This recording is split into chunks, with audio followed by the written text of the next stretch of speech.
Mon Seigneur et mon Dieu, je crois de tout mon cœur que tu es ici, que tu me vois, que tu m'entends. Je t'adore à genoux devant toi. Je te demande le pardon de mes péchés et ton aide pour faire de mon mieux ces moments de prière. Marie, ma mère immaculée, Saint Joseph et mon ange gardien, intercédez pour moi. Jésus, crée en moi un cœur pur. On avance dans notre pèlerinage vers la Semaine Sainte.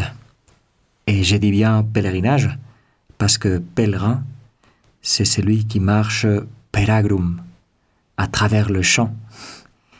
Et ce champ, il est plutôt sec, c'est le désert.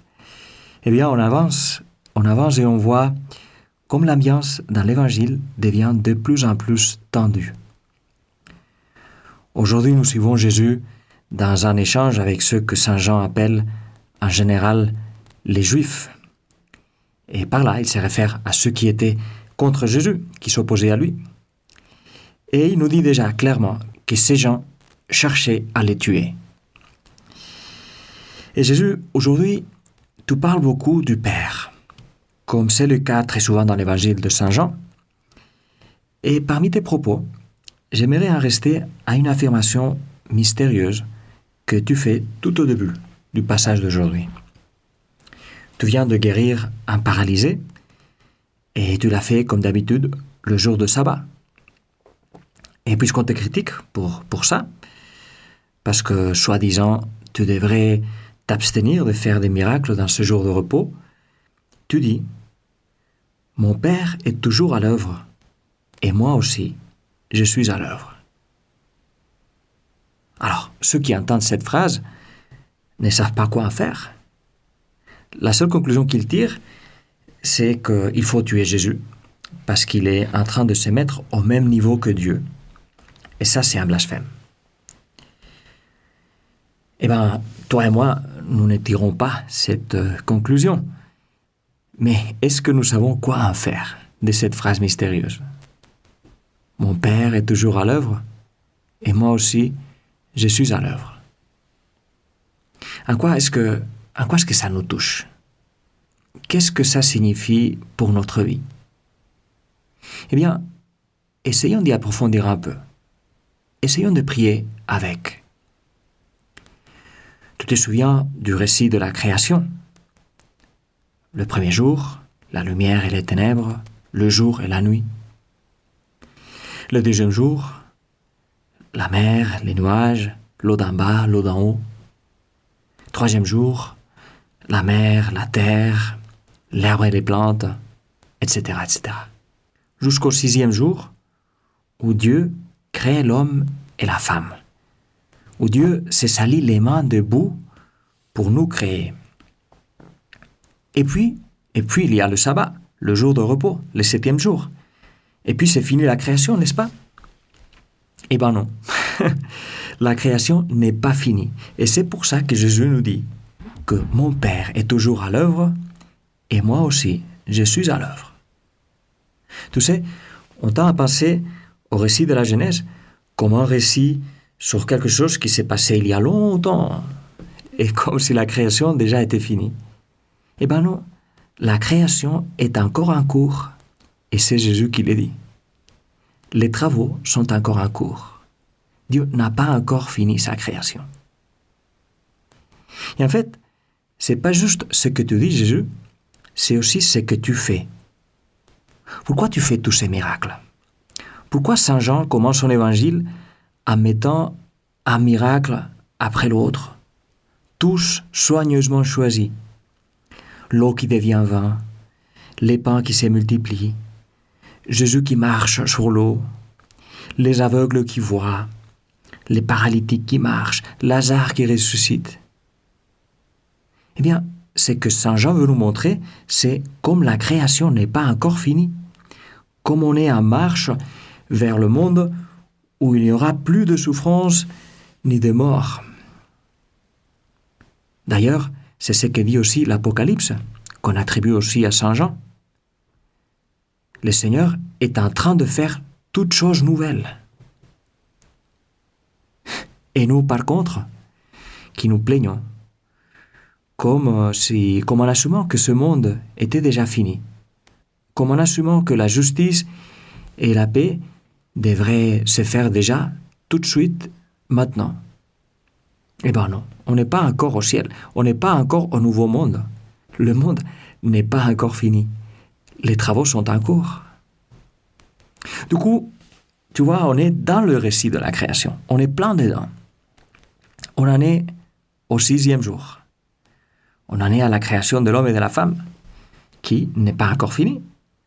Parce que Seigneur, tu n'as pas encore fini de créer tous les hommes et les femmes que tu veux créer. Tous les hommes et les femmes que tu veux aimer et dont tu veux être aimé pour toute l'éternité. Et tu vois, rien que ça peut déjà nous remplir d'espérance. Même s'il y a plein de choses qui vont mal dans le monde, même si par ici et par là, il y a des gens qui se réclament de toutes sortes d'interprétations catastrophistes et imminentes de l'Apocalypse. Et je ne veux pas dire que l'Apocalypse soit une blague. C'est un témoin très fort de la lutte entre le bien et le mal. Cette lutte qui traverse l'histoire. Mais ce que je veux dire, c'est qu'il y a quelque chose de très simple qu'on peut constater. Très clair. Ce n'est pas un raisonnement théologique complexe. Le fait, c'est que l'histoire va de l'avant. Et tant que l'histoire va de l'avant, c'est évident que Dieu veut que de nouveaux hommes et de nouvelles femmes voient la lumière du jour et qu'ils la voient pour toujours avec lui, dans le ciel.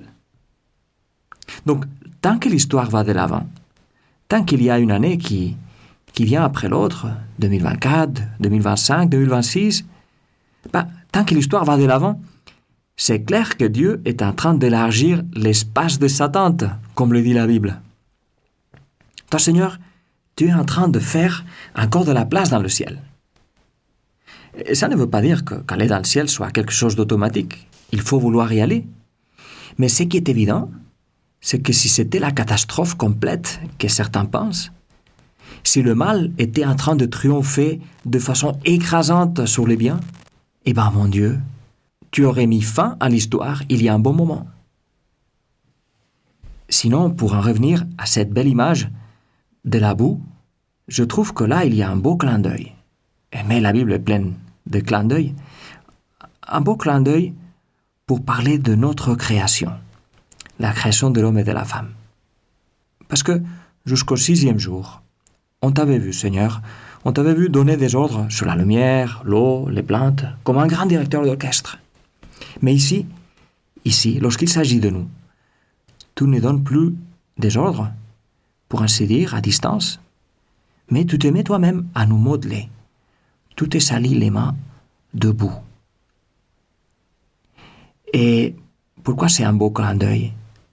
Parce que ça nous annonce déjà l'incarnation.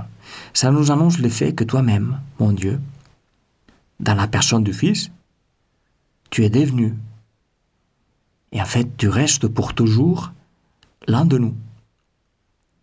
C'est pas juste que tu t'es sali les mains debout, c'est que tu as plongé tout entier dans la boue dont je suis fait. La boue dont nous parlait le cendre au début du carême. Souviens-toi que tu es poussière, c'est-à-dire boue. La boue, c'est la poussière mouillée, quoi. Et que tu retourneras en poussière. Et donc maintenant, Seigneur, tu n'es plus seulement du côté des mains qui travaillent la boue, mais du côté de la boue qui est travaillée. Tu es dans notre boue, dans notre humanité. Tu es là pour toujours. Et avec toi, Jésus, quelque chose est changé pour toujours. Quelque chose est en train de changer pour toujours. L'humanité semble la même boue de toujours, mais en fait, tu es en train de la transformer depuis l'intérieur. Et donc, c'est pas seulement qu'on est dans les mains de Dieu, qui nous caresse, qui nous modèle, mais que Dieu lui-même, toi-même, Seigneur, tu es avec nous, dans les mains de Dieu. Mon Père travaille toujours, et moi aussi je travaille toujours. Le Père nous attire vers lui, et Jésus nous amène vers le Père. Dieu fait, pour ainsi dire, le travail depuis en haut et depuis en bas. Et l'Esprit Saint nous porte dans ces mouvements. L'Esprit Saint travaille pour que nous devenions comme Jésus. Parce que c'est ça, devenir comme lui, devenir comme toi, Jésus, qui nous amènera vers le Père. C'est ça qui nous amènera vers le 7e jour, vers la joie, vers la paix, vers le repos avec Dieu. Et bien voilà où j'en suis avec cette phrase de Jésus. J'espère que ça t'aura aidé à croiser un peu dans cette phrase qui, comme tout ce que Jésus dit, a tellement de fond. Et Marie, ma mère, je te demande, fais que je laisse que Jésus et le Père et l'Esprit Saint puissent travailler à moi, que je me laisse faire. Je te remercie, mon Dieu, des bonnes résolutions, des beaux désirs et des lumières que tu as semées dans mon cœur pendant ce moment de prière. Je te demande de m'aider à les faire fructifier. Marie, ma mère immaculée, Saint Joseph est mon ange gardien. Accompagne-moi toujours en chemin.